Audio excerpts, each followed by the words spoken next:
Welcome to episode 4 of the Bulldog Bark. I'm yours truly, the Guru. With me, as always, I got BFC, Michael D. Rosa, and Kyle the Butler fan. Today, we're going to be talking about the unfortunate loss to Michigan State and the Gavitt Games, 74-54. We'll dive in, kind of talk about what we saw there, and then talk about the upcoming matchup against Florida Atlantic, who the AP poll was released today. They are still top 25 after the loss to Bryant. They are number 19, but they're going to be hungry in that first game of the ESPN Events Invitational, which starts on Thursday, Thanksgiving Day. Dogs play at 2:30 on ESPN2. Make sure you tune in for that.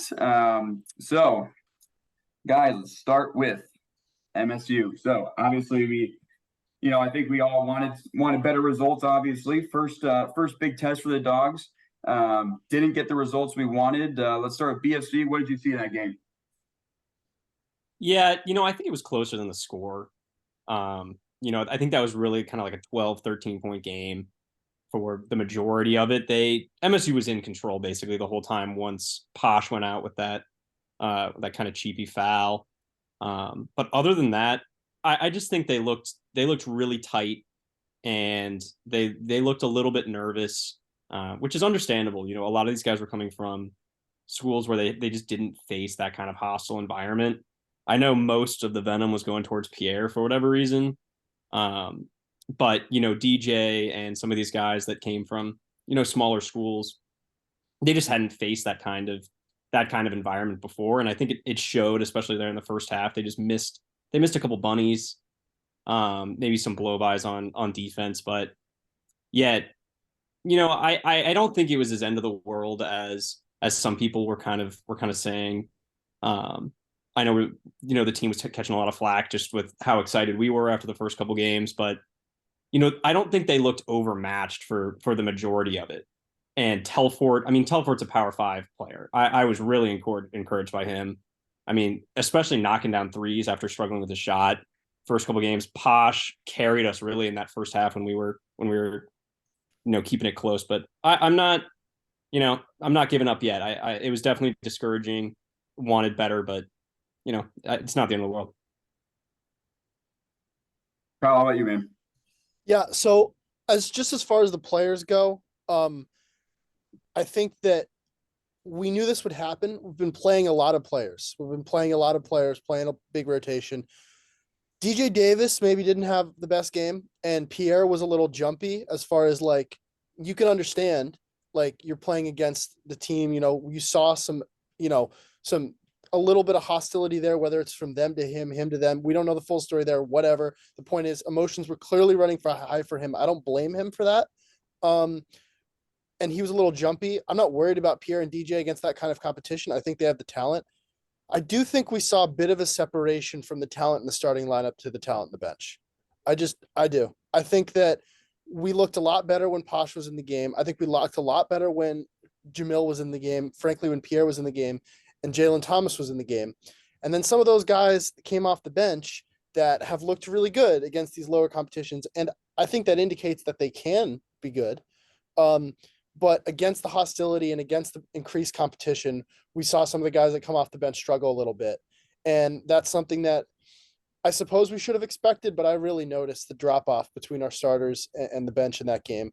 And then another thing I'd have to say is I thought all things considered, and I said this, and I know 74 points is 74 points, and that's not nothing at all. To win a lot of games, we're going to have to let up less than 74 points. But playing against Tyson Walker with Posh in foul trouble and with Jalen Thomas in foul trouble, and against first crew road game, I'm not going to say 74 points is that bad. I think defensively we're fine. I think we just looked horrible offensively, frankly, disjointed. A lot of times we walked down the court and we had no idea what we were doing as far as the set goes. And so that's something that clearly I think the main thing that needs to get cleaned up immediately. Yeah, just looking through the box score, because I agreed with your take. I wanted to see if the plus minus numbers stood by it. They actually don't. The guy who had the best plus minus on the team was Andre Screen with a plus minus of 9 in his 11 minutes. Wow. Sure. Yeah, I would not have seen that coming. I agreed with you. I thought the starters played a lot better, particularly when Posh was on the floor versus off. Particularly early in the game, Michigan State pulled away late, so I wish I could like get those numbers, like get that out of here, but like I'd have to do a lot more numbersing, and I don't really want to do that while it's in front of my face. I can't do that while it's in front of my face. I'm not gonna lie. I'm gonna say I'm incapable and be honest. But yeah, like I feel like there was a definitive gap. Posh was really the energy that kept this team in the game in the first half. Like he was that. But the one thing like that stood out to me was the guys just missed some shots that they should hit. Like, don't get me wrong, they weren't the better team. Michigan State should have won that game. They deserve to win that game. But is DJ Davis going to shoot 1 of 6 from 3 in most games? Is Pierre Brooks going to shoot 2 of 7 from 3 in most games? Are those guys going to combine to shoot 3 of 13 from 3 in most games? I don't think so. I just don't. So we'll see how maybe that makes this team more competitive in some games and some spots like that. I'm not like they just missed some shots they should have hit. Happens. It's basketball. Yep, I agree with that take, and that's a lot of what I was saying too. Is I just think that we missed. I mean, there is, DJ loves to do like that. Even on a break, he'll pull up from 3, and I'm actually fine with it because you've seen him make it a million times. He missed a few of those. There was at least 2 layups that were just completely. DJ missed one. Pierre missed one that was just a wide open layup. And against good teams like Michigan State, that just kills you, especially early on. I think both of those were actually in the first half, and that just kills you from a momentum perspective. And then, Kyle, to your point, that I agree. Yeah, the second unit, there's a couple rotations where I kind of looked at the unit and I was like, who exactly is going to kind of, especially for us struggling so much offensively in that game, I was like, who's going to take over here or who's going to kind of put it in the bucket for us? The one thing I will say, it was a young second unit, right? We got Landon Moore, who's a sophomore, Finley Bizjack, freshman, Kapke played 10 minutes that game. It felt like more than that, to be honest with you. But, it's a young second unit being thrown into a hostile environment. So hopefully they learn from that. But no, I agree with all of your points, guys. So honestly, maybe we were going to save a mailbag for the end of this episode. We kind of asked for some fan questions, but I think this is maybe we'll just kind of mix them in now we're saying it, kind of we're doing it live here. One person that obviously did not play much during that game, as talked about Kapke playing a lot. Turnbull didn't get much play in that game, which I think came as a surprise to many Butler fans, just given he had a pretty, I think in the first few games we were all pretty excited about his athleticism and ability to do certain things. Maybe Kyle, I'll start with you. Why do you Connor only played 2 minutes? Only recorded a foul, nothing else going on in the box score for him. Why do you think that maybe Thad turned to someone like Kapke instead of Turnbull, especially when the Dogs had such a issue with fouls in the front court? Yeah, I think it has to do with what Thad has said all offseason and the coaching staff has said all offseason, which is they refuse to play Turnbull at the 5. They refuse to do it. They will not do it. Even if it's maybe better, so sometimes I'm not saying that's a good thing. Sometimes I think Bowden held his own for minutes in that game, but I think sometimes Bowden looked overmatched, and maybe I would have rathered Connor in that spot. But I think the staff will absolutely refuse to play Turnbull at the 5. And Thad said after the game that he didn't like his matchup. The reason he didn't like his matchup is when you look at who Michigan State has on the floor, they more or less play like Butler does in their starting lineup. They have 3 bigs. They have Sissoko, they have Cooper, and they have Booker, right? Watch the game back. I think 2 of them were playing at the same time for like 2 minutes. They never play 2 of those guys at the same time. It's either Cooper, Sissoko, or Booker on the floor. And so therefore, Butler is also going to conversely play 1 big because we don't want Turnbull to ever play the 5. And if he's playing the 4 against a guy like Malik Hall, he might get exposed there. I think that's the thinking. I would have liked to see Connor get some run, especially when we were down 10. You got to change it up, something like that. When it comes to matchups and stuff like that, that's one of the things that I'll happily say. I'm not going to pretend I know better than Coach Mata and the staff. I think if he believed that Connor wasn't the right matchup, at least early in the game, I'm not someone to question that. And that's kind of the reasoning is why I think he did that. Yeah, he's right. They view Turnbull exclusively as a 4. And in the 2 minutes he did play, he was playing at the 5, or either him or Telfort was. Just to note that. I don't know who they actually had running the 5. Like, I believe Telfort was playing down low in the one of the offensive sets they ran down there. Just trying to remember it from the top of my head. But yeah, they view him exclusively as a 4. And if they didn't want him guarding Malik Hall in the perimeter, maybe he thought, I feel like that's it. They didn't really want him guarding Malik Hall. so they don't love the matchup, and I feel like that's what they meant. But I would also like to see some turnover minutes at the 5. I think he can space teams out, help. I mean, depends on the matchup, of course, but like if you're going against Kalkbrenner and he's cooking inside against Jalen Thomas, Andre Green, and Kapke, and all those guys inside, maybe you throw in a guy who can shoot it from the outside, just get him out of the paint. So, but I feel like that's a rarity in my mind. I think they'll view him as a 4 99% of the time. Yeah, no, I totally agree. And I think one thing that I kind of struggled with there was sacrificing the defense, and the defense was really playing well. I mean, Michigan State scored like they hit a couple threes at the end, but the defense wasn't the problem. If you hold a team like that to 74 points and they only had, you know, mid 60s going in to the last 2 minutes, you know, your defense is not the problem. But we weren't making shots. I mean, we were shooting 25% from 3. And when you got a guy like Turnbull that's proven that he can hit it from the outside, I personally would have liked to see him in there just to see if he could, you know, provide a spark, knock something down, and then also, you know, expand the paint a little bit more, let Telfort and Pierre kind of get to the hoop.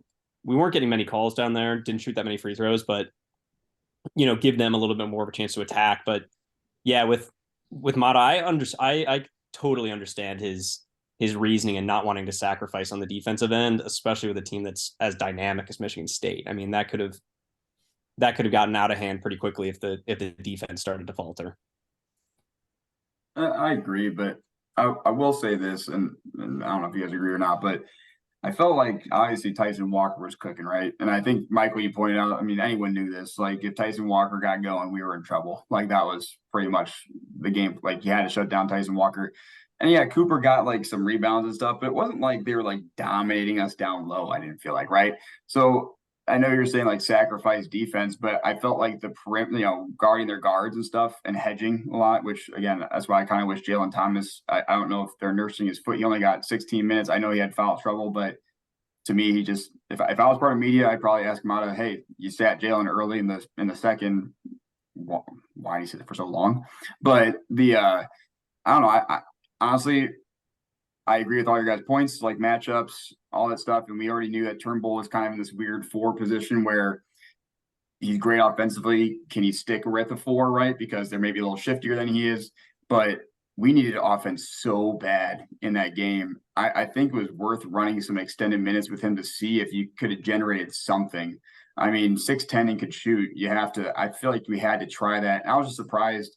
Again, they might view him exclusively as a 4, but seeing Kapke, and Kapke, he's a freshman. Like, you know, he's got to keep building stuff. I'm not saying he played terrible or anything like that. He had a nice 3 that he hit, but I would have really liked to have seen Turnbull out there just to see a little longer, just to see if he could have maybe sparked something offensively, because we were struggling. We couldn't hit the ocean if we threw a rock. Right, no chance. Like it was bad. So.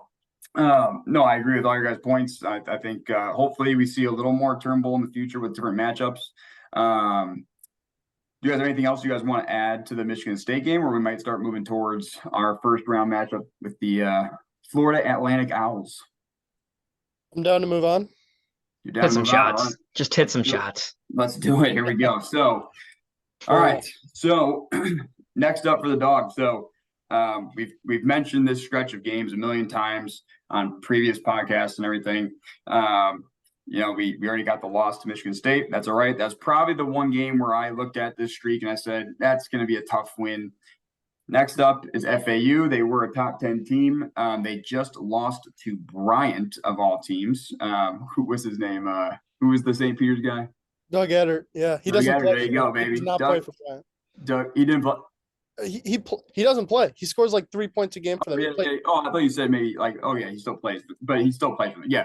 So lost to Bryant, and they fell in the AP poll to number 19. Butler will be their first game since then. So both teams coming off a loss. Dogs 3-1. FAU 2-1. They will meet up in the first round of the ESPN Events Invitational. I mentioned this before. Thursday, Thanksgiving Day, 2:30 p.m. Eastern time. Get ready for that. Make sure you tune in.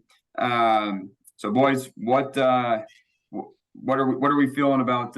Let's Michael. I'll turn it over to you real fast. Give us a little breakdown of FAU and what you're seeing. Yeah, so for starters, in the polls that I'm going to cite, the real polls, the House Enterprise and the House of College Hoops and the Everything College Basketball poll, those are the two I vote on for the record. They're Very good. 24 and 25, and they were not in my top 25 since, I They don't know if wouldn't you be in guys mine either. mentioned this, they just lost to Bryant. So I They had would them not be in my outside. top 25 either. They would not be. Them in them at 19 was really surprising. But Yes. do you guys remember, and granted, this greasy comparison, but like just to try to relate it to Butler fans. Remember when it was the Kamar team, Kamar, like the last team, they were like ranked 5 in the country, then kind of tanked.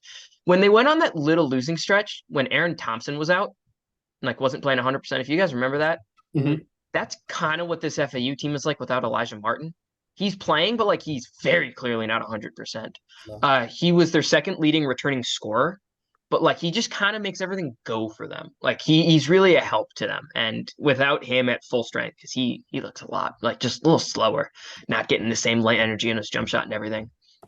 It's been worse for them. So they haven't picked up where they left off last year, but they're guards. I mean, it's guards, guards, guards, guards, guards. 6'3", 6', 6'2", 6'4", 6'3", 6'4". Those guys will all four play, or all those guys, at least 4 of them will be on the court 95% of the time. They just run guards at you. They like to push the pace. They're a good shooting team, and they're used to like pressure, and they're very balanced. Like one guy can kill you, but like usually it's like Boyd will have 12, Greenlee will have 8, Martin when he's fully healthy out like 15, John L. Davis will have like 16. Like that's kind of how they beat you, and they'll press full game and all that sort of stuff. Yep. I watched the full game against Bryant. I want to temper expectations as far as the loss to Bryant. I have no idea where Bryant is in KenPom. I probably should have checked. Couldn't tell you. Don't know what the preseason expectations were for Bryant. Just eye test. Bryant's not bad. They look. Nah, I don't know. They looked pretty fine to me. different with Martelli now coaching, because before it was Grasso and that whole situation where he's asking I'm pretty cops if you want to play hoops. Yeah, I'm yeah. pretty sure they're sub 285 or something. Wow. Yeah, they're Okay. really low. Okay, fair enough. But Fair it enough. might it obviously changed after the game, but I'm pretty sure they were like 275 plus. Fair enough. I thought they looked fine. Anyway, for the FAU, when I was watching them, Two, I two, think that 215 right now, just an FYI. okay, yeah, that's probably moved up a lot after the win. Yeah. Anyway, I think they definitely have guys. Obviously, in the game I watched against Bryant, and it's the only game I've fully watched this year. Obviously, I watched them a lot last year. John L. Davis just kind of tried to single-handedly win that game for FAU. He wasn't able to do it, but he looked like, to me, the best player on FAU by a lot. And like Michael says, it switches game to game. Weatherspoon's a really good shooter. You can't leave him. I like Boyd a lot. This guy Rosado off the bench that plays like 20 minutes a game is pretty good. But I think an interesting matchup is, like Michael said, they play a bunch of guards, and then they play one forward, and it's Vlad Golden. They play they play other forwards off the bench, but not big guys. They're really reliant on Vlad Golden. And obviously the big Russian kid in the center. I think he's decent. I think he's fine. I think that he's on just tall watch for me. I'm not gonna lie to you. I watched him and I just Did you say Klingon or Golden? Golden. Oh, Golden. Sorry. Yeah, not Klingon. No, Klingon's good. Yeah, I got my National Player of the Year future, man. I think Golden is a huge matchup for us, because I think that we played bigs that are more dynamic at Michigan State. I think Cooper and Sissoko can do. Cooper's not he's not a tree. I don't think. I saw some stuff. I liked Cooper. I really like Cooper. Anyway, Golden's better than Cooper, man. I'm sorry. Golden's better than Carson Cooper. Maybe I caught him on a really bad game. Yeah. I just was not impressed. I thought that you just can't foul the kid. That's what he's going to try to make you foul him, and you have to try not to. People like Andre Screen and Bowden Kapke, when they're in the game, just try your best not to foul, play straight up, because I thought that he struggled with that, and he struggled with just making good moves in the post. I think if you can put 2 guys that are decently big on the floor, I think we can play just fine against them. I think that they're going to get better as the year goes on. It's the same team. Like you said, Elijah Martin, certainly not playing 100%. 100% he's not playing 100%. But I think this is a team that has a lot more weaknesses that can be exploited, especially on the offensive end. They looked awful offensively against Bryant. If we bring defensive pressure, if we push if we push on defense like we did against the lower teams we played, I think we can actually create some uncomfortability in this FAU offense.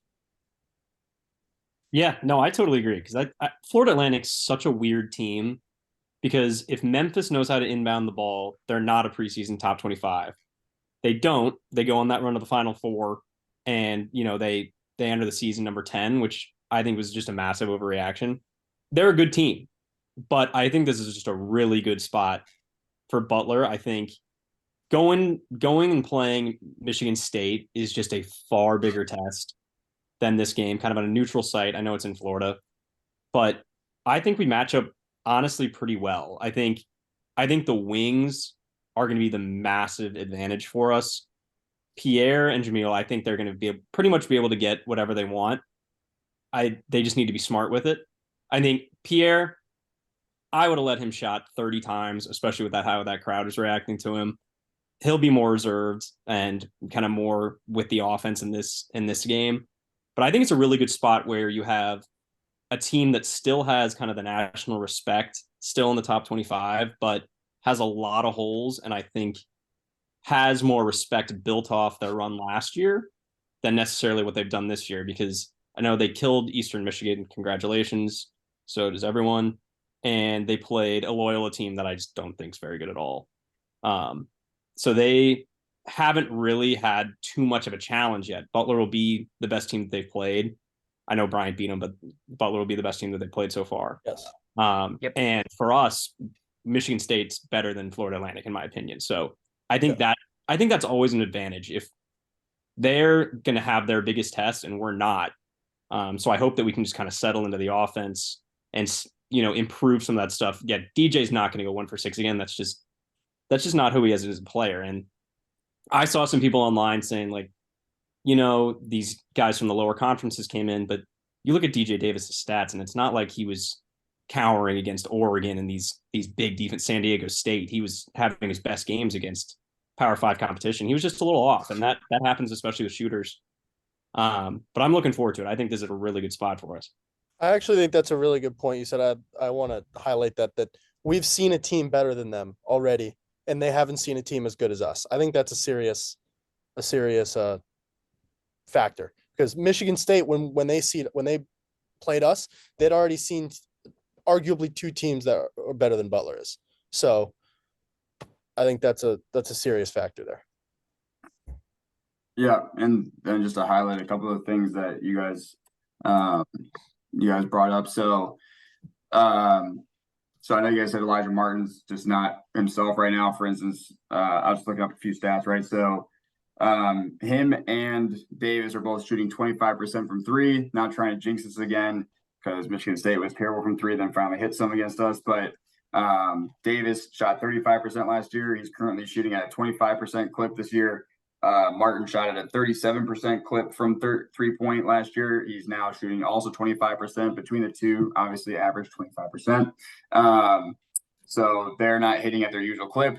Another big thing too is we talked about, so usually that amount of teams stay out of foul trouble. Obviously last game we got into pretty bad foul trouble. If we do though, this team is not good at making free throws. So they are currently 266th in the country in free throw percentage at 66% clip. So at the end of the day, if they beat you, foul them. Don't let them get easy shots. They're not making their free throws right now. Make them earn it. Just a few things. I'm just scrolling through the stats from this year. But I agree with everything you guys said so far. I do like BFC, what you said. I agree. I think it's awesome and especially because we're coming right off of the toughest game that we played. So it's going to go from the toughest game you played to someone a little bit less. And I think that's the same situation as Michigan State against us. They went and faced Duke, and then it's like, oh, we're playing Butler. Like there's definitely a drop off there, right? So things that maybe didn't work against Duke, all of a sudden it's like, oh, I can get past this guy. So, and I also like the comment on the forwards. I think that would be great against some of these guards that are coming at us. A question from Ryan Cassidy. He mentioned he commented on one of our posts, kind of said, what's one of our single biggest concerns after MSU, and then what's one thing we want to change before FAU. Thinking about kind of what we've talked about so far. BFC, I'll start with you. What was kind of maybe your biggest concern after MSU, and what do you think needs to change before we see FAU this Thursday? I think the bigs guarding without fouling was probably the biggest concern for us. I mean, that just changed the game. Once we got into foul trouble, and you got Kapke in there, who honestly, I mean, did an admirable job, especially for a freshman that wasn't really expected to play big minutes. I mean, there were people asking if he was going to redshirt before the year. Getting tossed into that is, that's not fun. And he held his own, but he couldn't guard without fouling. That was probably the biggest thing for me. And that's going to change. Those refs were quick with the whistle on both sides, really. And that really was the deciding factor in it getting out of hand, was just not having the guys in that we really needed. And then one thing that I want to see improve is just, we just got to knock down shots and take what the defense gives us a little bit more. Yeah, I mean, we missed a lot of bunnies, but the shot making that we saw against the lesser teams in those first 3 games, we were getting the same looks. We just weren't knocking it down. So I think that does come with confidence and just seeing one fall early. And that's like we were talking about in the last show with Finley. I think that can go game by game too. I mean, if DJ makes, one of those first 2, he could easily go 4 for 6. That's just kind of how he goes. He's just a flamethrower once he gets going. And Pierre's the same way. I mean, he went 2 for 7, and one that he hit was end of the shot clock from the logo. So you kind of take that with a grain of salt there. But yeah, I think just having confidence in our shot makers, because Thad gives them the green light, which I love, and we just gotta knock them down. I don't think we're going to be a team that shoots 25% from 3. I think that is going to be a strength throughout the year. We just gotta start knocking them down and then just guard without fouling. Mike, how about you, man? Yeah, like his just want to mention this before I get into my answer. Like BFC's early point about like the wings being a huge advantage in this game. Yeah, he's right. If they're certain a 6'4" guy is their 4th tallest guy on the floor, that's a huge advantage for Butler when you have Telfort and Brooks. You brought them in like solely to win games like this where they can just be mean and get to the cup. But yeah, one thing that really worried me, I mean, ball screen defense when it wasn't Posh and Jalen Thomas was pretty mid, but like it's also Tyson Walker, who is an All-American for a reason. But one thing is they only made 15 shots from the floor last game. Let's just hit some shots, man. Like this FAU team, there were worries about them in early, like the secret scrimmages, because they lose to UNC and they got like apparently smoked. And then they lose to a UCF team, which is supposed to be the worst team in the Big 12, because they are.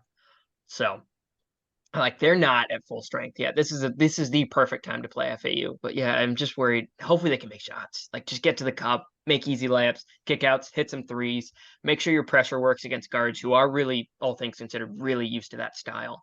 So if you can kind of impose your will in this game, I think it's a good thing. But let's make sure they can impose their will and hit some damn shots. Yeah. I would say hit some damn shots and intentionality on offense, knowing what you're gonna knowing what set you're gonna try to get and then what you're gonna do if that set breaks down.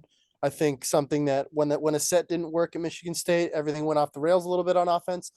Also, I liked what BFC said about taking what the defense gives you. Sometimes I feel like guys that are advertised and we know are good shooters like DJ and Finley have shots there, and because they've missed the last 2, they don't take them, or they pass it up, or they try to go to the hoop and kick it back out. If it's there for you, man, take the shot. And then just a quick comment on FAU to close my section out here is, yeah, I think that I don't know how the hell they're still top 25. I love the smart, good looking and very intelligent people from the AP voting poll that has them as the 19th team in the country, doing us a great favor. Love you guys at AP. Keep up the good work. You guys are great. Love you guys. Yeah, this team is, in my opinion, is just frankly not the 19th best team in the country. And this is a team that we can beat. Yeah, I agree with all of your guys' points. Kyle, just real quick bounce off of that. I definitely think part of that is kind of figuring out roles still, right? Like we have a bunch of new guys. I think, and I agree with you. I saw like there was one particular where I can't remember if it was Lander or someone did a cross court pass kind of to DJ, and he had some really good separation. I thought in any other scenario he launches that and he didn't, and I was just like, oh, that's usually what I expect you to do. I also felt like weirdly, I know I'm gonna get into my points too. Do you guys feel like we had butterfingers that game? There's like so many times where I feel like our guys like caught, like we're getting ready to catch the ball and just like fumbled it when they would have had an open shot. So I don't know what that was, if it's nerves or getting too early into their motion or whatever. My biggest thing by far was definitely the front court, which I think's been a concern of ours. I think there is just a pretty steep cliff after Jalen. I think Jalen's hands were super active early on. He got in foul trouble. After that, Screen was just tough on those pick and rolls. Again, like Michael mentioned, Tyson Walker is a whole different beast, but still, that's probably my biggest concern right now is just defensively with the post and making sure we stay out of foul trouble there. Because it's quite clear that if Jalen and Andre is obviously still going to be very useful, but if we have to go to a freshman as our 5, that's a very tough position to be in. So just making sure we stay out of trouble in the front court and would be my biggest concern is there. And one thing to change would be stop, don't foul. Jalen, don't foul. Stay in. Don't do it. Stay in. No, I think those are all really good points. Speaking of the ESPN Events Invitational, obviously it's a pretty good field. There's 2 ranked teams with FAU and Texas A&M. Iowa State's no joke. You got I think the top half. We unfortunately drew a tough draw with the top half of the bracket being Butler, obviously FAU, and then Penn State and Texas A&M. Another question we got from our fine Butler fans was kind of what would you consider a successful tournament for Butler? Again, we'll get 3 games no matter what. So maybe BFC will go back to you. What would you kind of consider a successful ESPN Events Invitational tournament for the Dogs?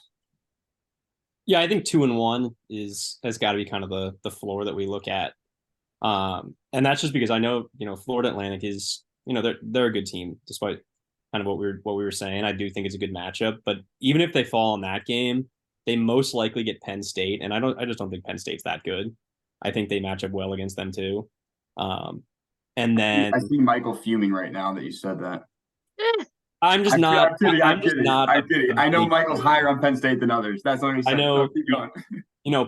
Puff isn't 100% yet. I just don't think that they're all that. I think that would be a good matchup, and if they take Florida Atlantic, which I think that they will. Then you got Texas A&M, who's the real deal. I mean, I think Texas A&M, in my opinion, is by far the best team, kind of in that tournament. I think that they match up really well against Florida Atlantic if that game was to take place. But winning one of those would be, kind of season altering in a way where it proves to kind of the haters and the naysayers that we've seen online and that the team has obviously heard if they've been on social media at all, that they can't, okay, you beat up on the small teams, but you haven't played anybody. Well, if they take down a top 25 team down in Florida, I think it changes the confidence and it changes the perception of the team. So I think 2-1 with a win over one of the ranked teams would be a massive step. Yeah, I'd also, I don't know if Michael's going to defend Penn State. I will as well. I've watched 2 of their games. I thought they've looked fine. I don't think they've looked as bad as I thought they were going to be. Anyway, outside of Penn State, yeah, 2-1. You'd like to go 2-1. I think that there's a chance that, okay, you lose to. Listen, the truth is, if you lose to Florida Atlantic, or even if you beat Florida Atlantic, the truth is you're going to get 2 more tough games after that. None of these games. There's one team in this tournament I think you gotta beat if you play them. But other than that, I think they're going to be tough games. I'd like to extend it to, you only got 3 days off after the tournament to Texas Tech. I think in these next 4 games, you got to go 2-2 at the very worst. You have to go 2-2. You cannot go 1-3 in these next 4 games. That would be really rough if we did. So ultimately, I think that Texas A&M is the best team in this tournament. I think the other 7 teams in this tournament we can compete with and or beat. I think there's one team in particular in the tournament, for me personally, being VCU, that if we play them, we have to beat them. Yeah, that's about what I got about the tournament as a whole. Yeah. FAU is going to be a tough game. it should be fairly competitive. I feel like they're better than they've shown this season. If you beat them, keyword if, you meet a Texas A&M team that I think is like a top 10 team in the country. They're really good, veteran-led. Wade Taylor and Tyrese Radford are two of the best guards in the country. They're physical, they're mean. They just kind of know how to play together. You're probably not beating A&M. So, and then if you play Penn State, I feel like that's a team about on Butler's level, all things considered. Like their new coach, completely new roster. This team's a completely new roster for Butler, as we all know. They've looked solid to this point. Ace Baldwin's better than he's played, and he's played pretty well. But like I'm telling you, that kid is really good. But yeah, if you can beat Penn State, you go 2 and I like how Kyle extended it to the A&M game. I think he's right. It's 2-2. 1-3 would be rough, particularly as he mentioned. VCU looks bad. They do not look there yet. I think they're going to be good. I think Coach Odom's going to do a good job there, but they're not there yet. So if you get VCU in the 7th place game, if worst comes to worst, you got to beat them. Don't. But then again, I also don't want this team to get 7th place. So let's hope that doesn't happen. So let's act that won't happen. But yeah, I think 2-2. In an ideal world, you go 2-1 out of this tournament. I think you're looking pretty good. I agree with all the above. I'm not even going to add much to it. 2-1. It'd be great to get a top 25 win. I think I mentioned like the last podcast episode. Yeah, the Michigan State game would have been cool, but I had FAU circled on my schedule the whole time. I think that this is a prove it game. I think if I said at Michigan State or versus FAU, which one is your prove it game? The Michigan State game was just a tough one. So I think this is where you have to prove it. You win it. I mean, you know what? 3-0, guys. That's what I'm feeling. I think success is 3-0. That's what we need right now. Okay. No, but 2-1 would be great. 1-2 would be rough. You'd have to come back and definitely beat Texas Tech at home if that's the case. Because then you'd have a 2-3 stretch and with including that Michigan State game, which if you got a top 25 win out of that and then another solid win, I'd take it. But at least compete. At least compete, guys. At least compete, right? All right. Last question, then we'll wrap up this podcast for today. I know we talked about FAU. Let's do our predictions as always, okay? BFC, I'll start with you. What do you have prediction-wise? Dogs versus FAU Thursday. What do you got? Yeah, I think both teams are going to be able to score. But I do think that the wings are going to be the difference maker. I think that the guards will kind of balance each other out, especially if Posh is on his game. And I think 78-74 Butler. Yeah, I'll go. I think that we lost by more than I thought against Michigan State. I think it was probably, like we said, a 12 to 15 point game in reality. I believe I projected an 8 to 12 point loss somewhere in there. I am also going to cautiously say we win this game. I think it's scary to do that. After watching them against Bryant, I'm going to say we beat them 72-69. I was actually going to say Butler loses this game 72-70. So I'm going to stick with that. I think it's around that 140 mark. I think both teams near 70. And I just think FAU finds a way. You know what, Michael? I'm going to go 72-70 Butler. Yeah. No, it couldn't let us pick a sweep. That's not happening. If that happens, then someone looks back and listens to this and says, well, these idiots picked a sweep. They're the reason we lost. So really, if Butler wins, you guys should thank me. I see. Right. Yeah. Yeah. No, but if again, my prediction means nothing, but I will say, and I'll just keep reiterating this. If Butler wants to say we made all these changes in the offseason, we're a new team, we're ready to prove ourselves. This is not the team of old. I think that this is the game to do it. Like, I think you have to. I really do think you have to, because if you lose to back-to-back top 25 teams, what is that? What confidence does that give us going to Big East play? We're going to face that competition every single game, except for, I'm not going to mention some teams, but you know who you are. So I think you have to. If I'm Butler and I'm Thad, I'm telling these guys like you prove it. Like, this is prove it time. There's no. I get we could play Penn State and stuff, but no, beat this team. Let's get some confidence. I could tell in this past week that I think there's almost like a sense of like PTSD from that loss to Michigan State. Like, we lost by 20 again. And I think the fan base is like, oh crap, are we about to do this again? Like we said, it wasn't really a 20-point game, but I definitely feel that. I feel like we're a little dejected. We need to re-energize ourselves again.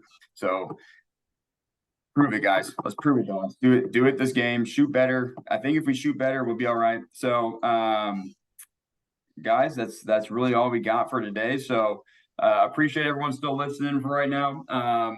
Again, Thursday, 2:30, ESPN 2. Actually, your boy will be there, so I'll be live reporting from Orlando. But Thanksgiving Day, take some time from your turkey to watch your Bulldogs. Should be a really good game versus another top 25 team. Looking forward to it. Boys, as always, pleasure. And go Dogs.